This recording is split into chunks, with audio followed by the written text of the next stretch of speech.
कि इस वीडियो में हम लोग स्किनर का अनुबंधन सिद्धांत देखने जा रहे हैं। ये एक रिवीजन क्लासेस हैं सीटेट की प्रिपरेशन के लिए, जिसमें आपको अगर आप पेपर देने जा रहे हैं तो आप प्रैक्टिस सेट तो अभी कर ही रहे हैं, लेकिन उसके साथ साथ अगर आप एक शॉर्ट में थियरीज़ को, जितनी भी सिलेबस में टॉपिक्स हैं उनको एक एक करके एक शॉर्ट में देख लेते हैं तो आपका एक ये रहेगा कि आप सिलेबस से बहुत ज़्यादा टच में हैं। अगर अब तक भी नहीं पढ़ा है तो इसको, अगर इस वीडियो को देखते हैं और इस तरीके की वीडियो जो मैं लाने वाली हूँ और ला रही हूँ उनको आप देख लेंगे तो आपको एक ब्रीफ सिलेबस मिल जाएगा।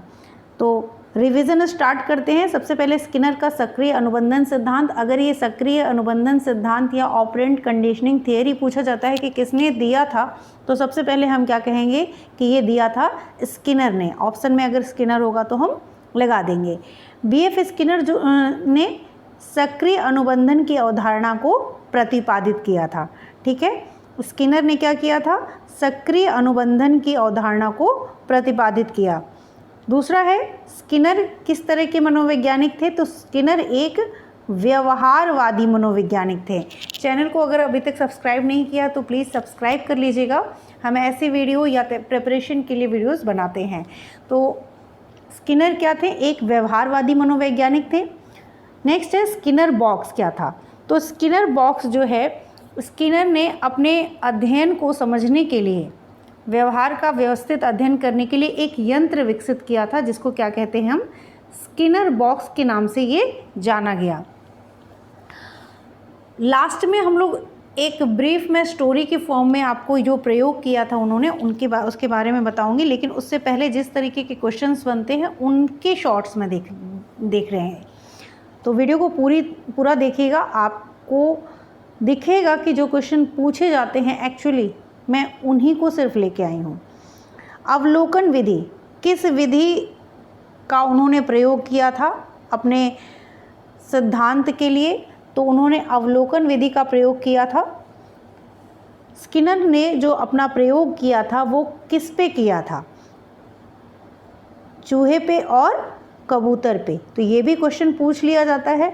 स्किनर ने अपने प्रयोग में, उन्होंने अपने प्रयोग में जो बातें समझी उसकी बात की जा रही है। तो स्किनर ने अपने प्रयोग में यह अनुभव किया कि प्राणी जो है वो स्वयं अपनी ओर से व्यवहार की पहल करता है। मतलब पावलोव ने जैसे किया था कि भोजन को उपस्थित किया था, तब कुत्ते के मुंह से भोजन को देख के लार आया था।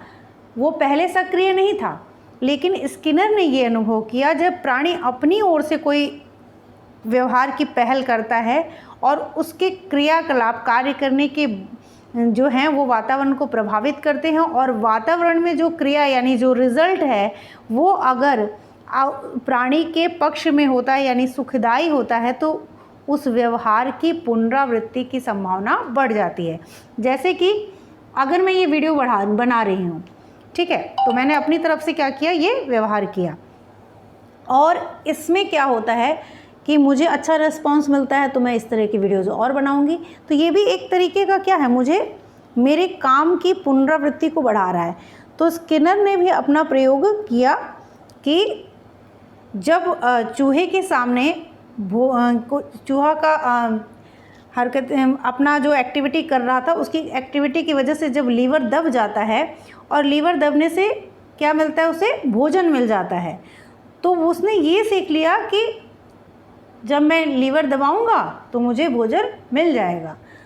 तो ये कब हुआ? जब उसने क्रिया पहले की। ठीक है, भोजन देख के उसने क्रिया करना स्टार्ट नहीं किया, पहले वो क्रिया किया, उसके बाद जब उसको भूख लगी थी तो वो उछल कूद कर रहा था। उछल कूद करने के कारण क्या हुआ? लीवर दब गया, और लीवर दबने पर उसके सामने क्या आ गया? भोजन आ गया, और जिसके कारण उसने भोजन प्राप्त कर लिया। तो अब भोजन आया तो ये उसके लिए क्या था? एक सुखदायी घटना थी, जिससे उसके व्यवहार की संभावना, पुनरावृत्ति, यानी बार बार वो क्या करने लगा? लीवर को दबा के भोजन प्राप्त करने लगा। तो इस तरीके से एक अनुबंधन हुआ, जिसे हम क्या कहते हैं? सक्रिय अनुबंधन। स्किनर ने पुनर्वलन को अपने प्रयोग में विशेष महत्व दिया था। पुनर्वलन क्या है? कि पुनर्बलन मतलब आपको अगर कोई कार्य करने पे आपको प्रशंसा मिल रही है, ठीक है, तो वो क्या है, एक तरीके का पुनर्बलन है, यानी आपके काम को की पुनरावृत्ति यानी दोबारा करने की संभावना को वो बढ़ा देता है।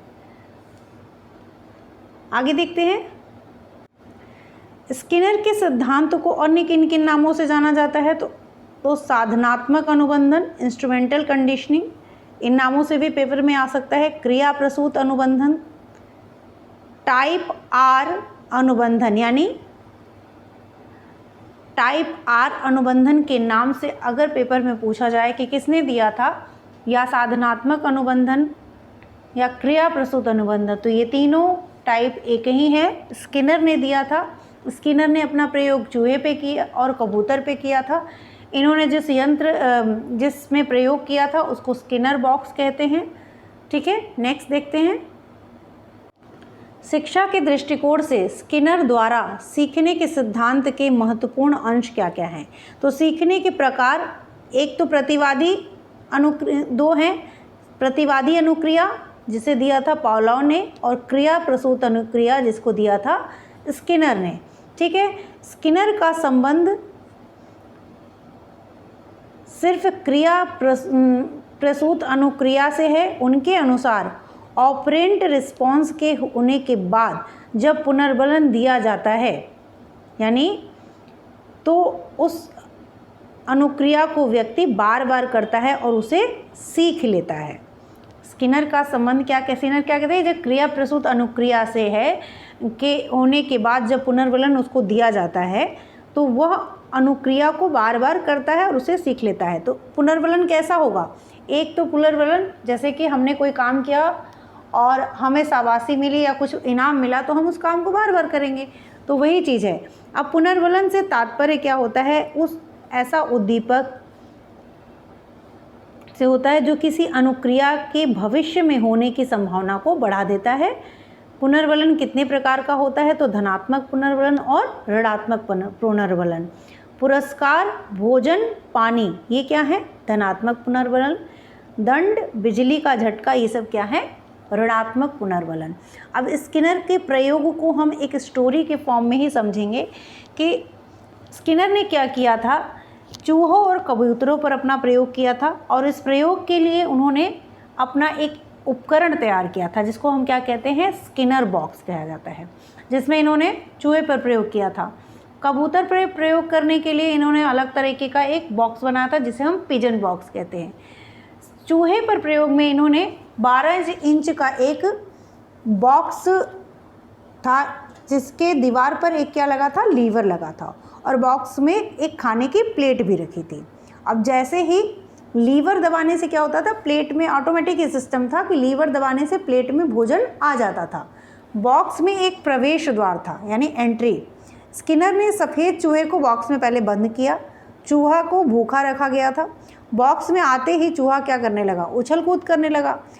उसका पैर अचानक से किस पे पड़ गया, लीवर पे पड़ गया, और लीवर दबते ही भोजन का एक छोटा सा टुकड़ा प्लेट में आ गया। अब भोजन का मिलना क्या था, उसके लिए चूहे के लिए एक तरीके से पुनर्बलन था यानी पुरस्कार था, क्योंकि हमें अगर भूख लगी है और हमें भोजन मिल जाए तो हम उस भोजन को पाने के लिए कुछ भी जो जिस भी तरीके से मिला हो तो हम काम करते हैं।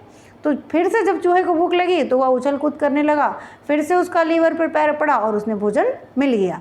अब चूहा बार बार उछल कूद करने नहीं, वो जान गया कि जब हम इस लीवर को दबाएंगे तो हमको भोजन मिल जाएगा, तो उसने उछल कूद करना बंद कर दिया, और जब भी उसको भूख लगता वो लीवर के पास जाता, वहाँ पे उसको दबाता और अपनी भूख को भोजन लेके अपनी भूख को मिटा लेता।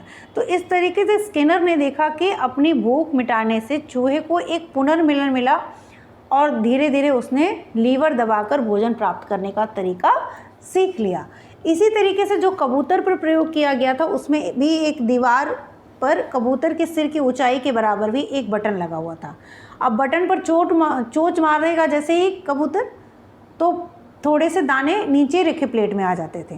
तो और बॉक्स में एक ऐसी लाइटिंग की व्यवस्था की गई थी कि लाल रंग का प्रकाश जब बटन पर पड़ता था तो भोजन पर चोंच मारने पर भोजन मिलता था, लेकिन नीले रंग का प्रकाश अगर भोजन पर पड़ गया तो भोजन नहीं मिलता था। तो स्किनर ने क्या किया कि एक भूखे कबूतर को बॉक्स में डाल दिया। अब वो कबूतर क्या कर रहा है, इधर उधर चोंच मार रहा है। लाल रोशनी पर जब उसने बटन पर चोट मारा अचानक से, तो उसको क्या हो गया, भोजन मिल गया। कबूतर को एक तरीके से उसको भ्रमित करने के लिए कभी नीली रोशनी तो कभी लाल रोशनी डाली जाती थी। इस तरीके से धीरे धीरे कबूतर ने ये समझ लिया कि जब हम लाल रोशनी के समय बटन पर चोंच मारते हैं तो हमको भोजन मिलता है। तो भोजन की प्राप्ति एक तरीके से पुनर्वलन की भूमिका निभाई और कबूतर ने ये सीख लिया कि जब हम ऐसा करें, लाल बटन पर चोंच मारेंगे तभी हमें तो भी हमको भोजन मिलेगा लाल रोशनी में। तो ये था स्किनर का प्रयोग जो हमने स्टोरी के फॉर्म में पढ़ा। वीडियो अच्छी लगी हो तो चैनल को सब्सक्राइब जरूर करिएगा। आई डोंट थिंक कि इससे ज़्यादा क्वेश्चन पूछे जाएंगे। हाँ, पूछे जा सकते हैं, इसी के ऊपर कुछ एजुकेशनल बच्चों से रिलेट करके पूछा जा सकता है। तो पुनर्वलन क्या होता है इसको अच्छे से समझ लीजिएगा। पुनर्वलन को महत्व ज़्यादा किसने दिया था, तो स्किनर ने ही दिया था। अब के लिए इतना ही, नेक्स्ट वीडियो में मिलते हैं, तब तक के लिए थैंक यू।